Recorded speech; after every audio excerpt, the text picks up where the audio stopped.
Après une première vidéo bien mouvementée sur les jouets de Noël, voici une deuxième partie aussi folklorique. Alors Médor, c'est un petit chat qui est tout mignon, il va falloir lui donner à manger. On prend sa petite pâtée, on lui met dans la gueule, et puis ensuite on va remettre le petit os. D'accord. Et là maintenant on est prêt à jouer. Comment on joue? Et ben, du coup on va tourner la petite roue. Alors comme vous l'avez compris, c'est un jeu de paix, mais d'un pet fort. Donc c'est pas le museau qu'on va regarder, c'est les petites fesses. Ah oui, pet fort. Voilà, donc là je dois appuyer une fois sur la laisse. Si on reste avec comme ça, ensuite le jeu d'après va relancer la roue. Là on va dire que j'ai fait 3. Et on va appuyer sur la laisse. Ce qui va péter, oui ou non? On se rapproche de l'endroit. Il veut pas péter. Non, il est coincé. En fait, il me kiffe le chien et du coup, il veut pas devant moi montrer des indélicatesses. Non, il est trop bien élevé. Il est trop bien élevé. Hein. Et il faut vraiment gérer au niveau de... Voilà. Donc normalement, en fait, la crotte tombe dans la petite pelle et l'enfant qui joue Ah non, d'accord. Et donc après la crotte, eh ben, on en fait de l'engrais? Oui, tout à fait. Pour pouvoir faire planter, c'est ça? Non, c'est pas ça. Non mais c'est une... Ah non, j'ai cru que c'était vrai, on mettait dedans et après on fait pousser Non, des plantes. Ça c'est pour ranger en fait. En fait quand l'enfant ramasse la petite crotte, c'est un côté un peu civique en plus de côté rigolo. Il va gagner un petit jeton de croûte et au bout de 3 jetons de croûte, bah, il a gagné la partie. Donc là c'est vraiment le petit côté en plus du côté oui, rigolo. civique, c'est-à-dire qu'on ramasse les crottes de son chien. Exactement. Maintenant il y a des parcs à chiens, il y a des zones pour les chiens et normalement on se balade avec ces petits sachets pour ramasser les crottes de son chien. Moment civique terminé. Puisque nous sommes dans la pédagogie, retrouvons les fameux compagnons d'apprentissage, les animalins d'Educa, dont je parle dans ma vidéo humour de la semaine dernière. Mon fils est-il surdoué? En mémoire à la série culte de science Il était une fois la vie, Educa propose des puzzles ou encore des jeux dans lesquels est confiée à Maestro la mission d'apprendre les sciences et vie de la Terre ou encore la géographie aux enfants. Ça rappelle des souvenirs. Sinon, tout nouveau, le Connector Quiz, la machine à quiz pour s'entraîner à répondre à plein de questions sur des thèmes différents. Pour apprendre à encoder, Oxybul Éveillé Jeu a sorti Code & Go Robo Mouse, un jeu ludique avec lequel je me suis amusée à jouer. Ai-je réussi? Voyons cela. En même temps, c'est pour les 5-8 ans.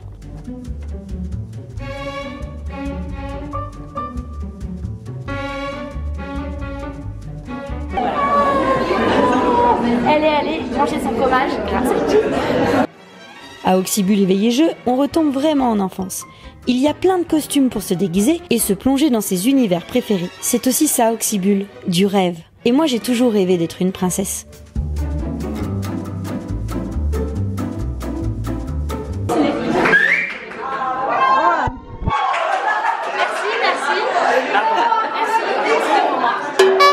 Mimi Chamallow qui est avec nous aujourd'hui. C'est la jambe dans ce moment. Et qui va aussi, regardez, se déguiser en grande princesse. Allez, on va voir. Ça va changer du chef du coucou. En fait, le système est quand même assez incroyable. Comme quoi, Oxybul veut vraiment marquer le fait qu'ils se connectent, qu'ils sont à la page au niveau de tout ce qui est connecté. Parce que on se prend en photo devant ce décor avec la robe et on tag sur Instagram hashtag talent d'enfant et là, miraculeusement, s'imprime la photo là, sur une imprimante. Moi je dis bravo. En fait, je découvre des briques de construction, un peu comme les caplas, etc. Là, c'est vraiment développé par Oxybul, c'est tout nouveau et c'est pour les 3-8 ans. Je trouve ça vachement joli. Regardez tout ce qu'on peut faire. Et là, on voit un peu en exclusivité chez Oxybul. Alors là, vous venez de voir plein de jouets, mais nous, on va découvrir tout de suite les jouets qui concourent pour être les jouets de l'année 2017. Ceux qui ont plus marqué les consciences cette année. Ce sont lesquels vous avez peut-être des idées, mais on va les découvrir maintenant. Mini-futé, une compilation d'une 40aine de mini-jeux à partir de 7 ans et pour toute la famille jusqu'à l'âge adulte. Puisque celui qui parviendra à réunir les 5 héritiers des Winnie Futé pourra rouvrir les portes du monde de Savia. Donc objectif, rassembler les 5 personnages. Par exemple ici, il faut dire un maximum de mots relatifs à la cuisine. D'accord. On va reposer la question à l'enfant, combien de tours tu penses pouvoir faire? Et l'enfant qui pensait être nul se dit, bon finalement je suis pas si nul que ça. Intergénérationnel qui favorise le développement de l'imagination des enfants et des parents. Un qu'on étale face visible sur la table, oui. Un qui est face cachée ici, oui. Chacun à son tour, donc vous avez les mêmes cartes dans le paquet face cachée et dans le paquet face visible. D'accord. Chacun à son tour, on va piocher une carte, la regarder secrètement et tenter de la faire deviner aux autres joueurs au moyen qui est indiqué sur la prochaine carte. Donc là par exemple, je dois faire deviner ma carte avec les mains. Ah oui, d'accord. Donc, je vais la faire, vous allez le regarder. Et c'est une de ces cartes là, ok. Donc là, alors, c'est quoi? c'est là. Voilà. Ouais, ah ok, c'est Donc celle-là. vous l'avez trouvé. Je vous présente BioViva, une marque écolo dont les jeux sont éco-conçus et parlent de nature et d'histoire. Vous retournez la première carte du paquet et vous allez essayer de remporter ma carte en pariant sur la caractéristique qui vous semble forte de votre animal, donc le poids, la longueur, la queue, la longévité ou le temps de gestation. D'accord. Vous choisissez, c'est un jeu de bataille, la caractéristique avec laquelle vous pensez pouvoir remporter ma carte. Et vous l'énoncez à voix haute. C'est très simple, au début de la partie on tire une carte tribu. Donc là en l'occurrence par exemple j'ai les Connectos. Et l'idée, ça va être de faire évoluer mon personnage en faisant définir le maximum de mots aux autres joueurs. Oui. On a 6 beaux plateaux que l'on peut disposer soit comme ça, soit aux 4 coins de la pièce si on aime que ça bouge un peu. Les cartes sont mélangées. On a des cartes où on doit être le premier à deviner l'animal qui est sur la carte sur le plateau. Ouais. Des cartes où il faut reconnaître l'animal dont on a un zoom ici sur le plateau. Donc là, hop, il est ici. Des cartes où il faut retrouver les parents de cet animal-là. D'accord. Là, c'est le bébé. Et puis des cartes phosphorescentes, qui ouvrent l'œil même la nuit, voilà. Où là, les enfants, lorsqu'ils tirent une de ces cartes-là, la placent dans la boîte à lumière, observent, et se passent la boîte à lumière, ils reposent la boîte à lumière, et après, il doit être le premier à trouver l'animal sur le plateau. À l'Étoile du Jouet, j'ai découvert également Memotep, un jeu éducatif et ludique que je trouve bien trouvé. Mais après, il faut que tu le prononces en fait. Si tu prononces bien zebra, il va faire une petite animation. Il va s'agiter, il va faire plein de petites choses sympas. Donc là, par exemple, hop, je te montre les autres. Genre là, on a le cochon, qui est avec sa petite feuille. Là, il est en train de manger, tranquille.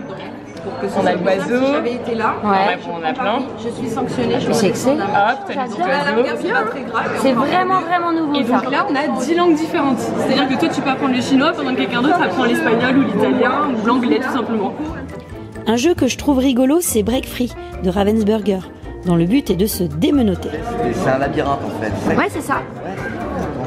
Il faut que tu saches en fait combien de fois tu tournes à gauche, à droite, etc. pour libérer. Et puis en fait tu montes en bas, gauche, droite en fait pour pouvoir. Bravo Val. Pour ceux qui aiment le foot, vous serez comblés avec Pro Cup. Non, la jouabilité, c'est le mécanisme du jeu de loi. Donc très simple, c'est la chance, c'est les dés. Donc il faut que je tombe, que j'arrive à tomber exactement sur la case mat. Pour ceux qui préfèrent les morts vivants, il y a Micro-Mutant. On est sur Walking Dead. C'est rigolo. Et donc voilà, donc là ils sont installés, ils ont posé des bases. Ils ont posé des bases et donc il va falloir détruire les bases adverses. Donc là par exemple je peux jouer un transporteur ou un chasseur, donc à ce moment-là je vais pouvoir prendre mon transporteur, je vais prendre mon... Ah oui d'accord, attention. Excellent. Et comme il le recouvre, du coup il élimine.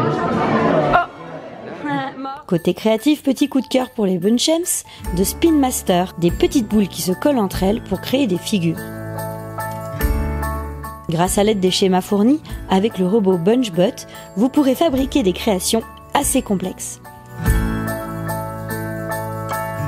Toujours dans le créatif, les Paint Station pour faire de la peinture proprement et sans gaspillage, ingénieux.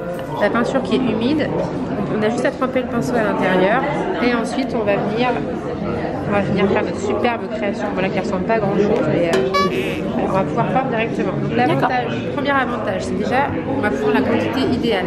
On va pas en mettre trop, on va pas en mettre pas assez. On prend vraiment ce qu'il faut pour pouvoir couvrir la page correctement et faire le dessin. Deuxième avantage, c'est que les enfants, quand ils font la peinture, ils en mettent partout. Donc là, ce qu'ils vont faire, en fait, ils vont pouvoir se trouver dans tous les sens, ils peuvent parler, ils peuvent s'exprimer, ils peuvent peindre. Ils ne vont pas en mettre partout parce que s'ils le retournent, voilà, ça va pas couler. Parce que grâce à ces petits poils, en fait, on voit l'image peut-être pas très bien. Du coup, la peinture, elle est emprisonnée et ça permet en fait d'avoir cet amalgame qui empêche que ça coule. Donc pour les emmener en déplacement, Chez les grands-parents ou ailleurs, c'est l'idéal parce que comme ça, on peut transporter sa peinture parce que c'était pas c'est pas ce qu'on prenait en premier. Hein. Il y a vraiment un peu toutes les couleurs. On fait juste un tas de peinture, et oui. Et on peut, ça c'est chouette. Hein. Et on peut les emmener tous. C'est vraiment pensé pour le déplacement. Exactement. Ouais. C'est vraiment la peinture nomade qui est prête à l'emploi. Peinture nomade, et ben j'aime beaucoup le concept. Autre invention sympa, Doc le robot de Clémentoni. Tu avances, tu retournes et tu réavances. Regarde là où il va aller. Hop, il va se tourner et il va avancer vers le chien. Et là t'as réussi. Un nouveau jeu de construction de voitures et de parcours, Lighting Speedy. Je l'ai même vu au téléachat. C'est hyper sympa. Donc en gros c'est créer des parcours avec ces petites... En fait le concept c'est les rails flexibles et modulaires. Ouais. Éclipse à volonté. Et donc en fait l'enfant peut construire le circuit qu'il veut.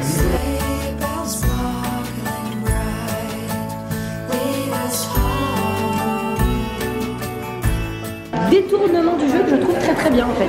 Comme quoi on peut faire plein de choses avec plein de jeux. Ouais. Voici les incontournables Playmobil. Hugo a commandé l'avion City Action. Et terminons cette vidéo avec le vainqueur de l'étoile du jouet dans la catégorie préscolaire, le Quiet Book, un livre interactif fabriqué à la main qui a la particularité de ne faire aucun bruit et de permettre à l'enfant de se concentrer. Cette vidéo s'achève sur cette belle nouveauté et pour vous faire une confidence, je connais déjà le nom d'un des jeux qui sortira l'année prochaine. Il se nomme Quadricase. Inventé par 4 jeunes Français en voyage en Australie, ce jeu qui se joue au pied à 4 sur un terrain de 4x4 est une activité physique fun, innovante et accessible à tous. Pour en savoir plus, je vous laisse le lien de la vidéo en description et sinon vous pourrez vous inscrire à la newsletter pour connaître son état de développement jusqu'à sa sortie l'année prochaine. Allez, joyeux Noël à tous!